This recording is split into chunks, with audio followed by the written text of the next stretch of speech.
If you're a student who dreads math, you need to hear Masud's story. It might just change your life. Masud was great at studies, but math? It terrified him.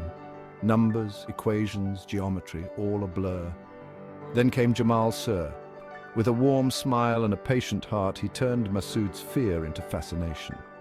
Jamal Sir didn't just teach math, he made it come alive.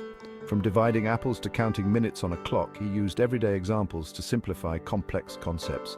His classes were filled with games, puzzles, and real-life applications that made learning fun. Outside the classroom, he was a friend and a mentor, always there for Masud. Thanks to Jamal Sir, Masud conquered his fears and now excels in math. More importantly, he learned life lessons about patience, problem-solving, and helping others. Jamal Sir wasn't just a teacher, he was an inspiration. And for Masud, his lessons will last a lifetime.